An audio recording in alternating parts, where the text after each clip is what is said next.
Howdy. Today I want to talk about the difference between taking things personally and taking things professionally. It's a bit ironic because these videos are a little bit amateurish. And I guess that's two opposites, isn't it? Amateur and professional, or personal and professional. It's kind of a weird thing because one of the attractions, or maybe the main attraction of my school with my wife, is that we're not corporate, we're very mom and pop, and you could say that that's very unprofessional. Well, I wouldn't say we're unprofessional, but we're not corporate. We're not some big organization. We're able to be flexible and change policies when needed. So okay. So what does it mean then, being difference between being professional and being amateur? I have a little quote here. This guy, Seth Godin, he's a marketer, and he has a daily newsletter that he gives out, sort of words of wisdom. Sometimes it's a bit hokey, often it's very obvious stuff, but occasionally there are a few gems. This is one of those times where there's a gem.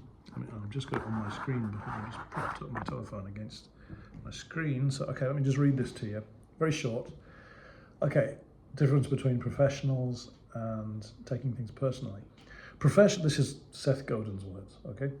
Professionals take their work seriously. Hobbyists can take it personally. Okay, if you're professional. We arrive and make a promise. We do it on behalf of the client, that would be the student, and that promise has little to do with what we might want to do. It's what they need us to do, right? That's kind of key as a teacher. And so we make our promises carefully and keep them with effort. That's serious. But it's not personal, right? So doing business, even when you're teaching children, and you might develop a fairly close relationship with your students, but it's never personal. But it is professional, it is serious. So you take it seriously. Okay, so I wrote a few notes. Well, this is what my take of the difference, what it means to be professional, be a professional teacher. Professionalism, this is my writing, not Seth Godin. Professionalism is a high standard of caring, but once you've met that standard, that's enough. Personal is for friends and family, but is a deeper level of caring, but you can't step away. There is no end to personal care, but there is to professional. Once the professional relationship is over, that's it. So how that translates as an English teacher?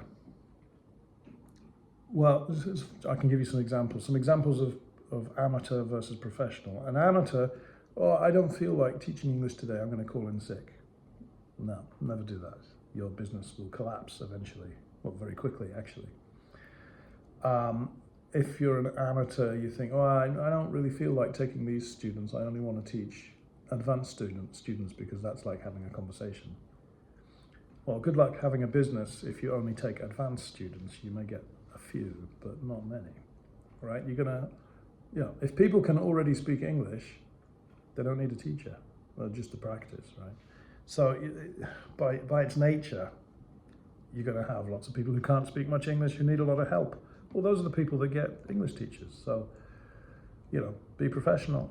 You may prefer to have smart, intelligent, always motivated, good speakers of English to teach, because they're relatively easy to teach. But that's not the majority of people that you're going to get, right? So a professional accepts that and says, okay, that's life, so, it also comes down to, you're not always going to be feeling it. I don't feel like doing this lesson on a Friday. Tough.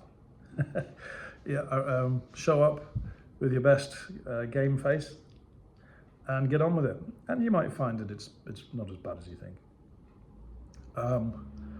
So that's being professional. It's very similar to a writer. The writers say, I don't feel inspired, so I won't write anything today. No, if you want to be a writer, if you're a professional writer, you sit down and you do your 2 or 3 hours every day. Some of it might be good, Some of it might be bad, but you sit down and do it.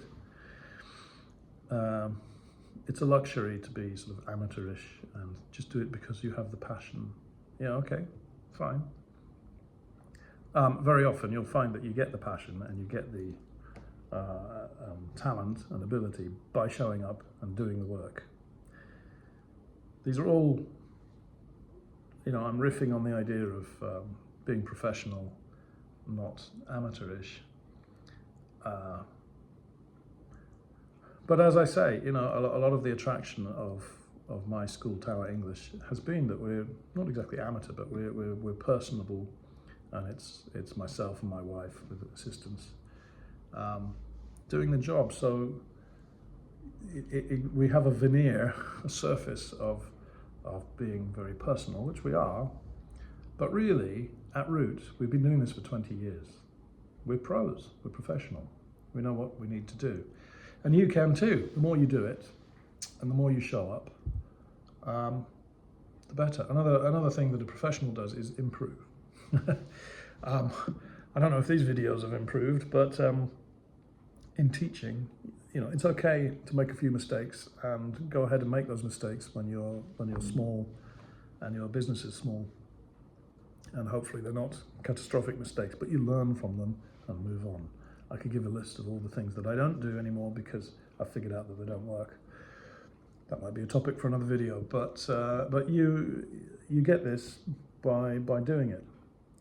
And so small improvements over time is another mark of professionalism, not amateurism. Amateurism is just showing up, collecting the money, and running off. Don't do that. Think long term. Okay, get the idea? Have a good one. See ya.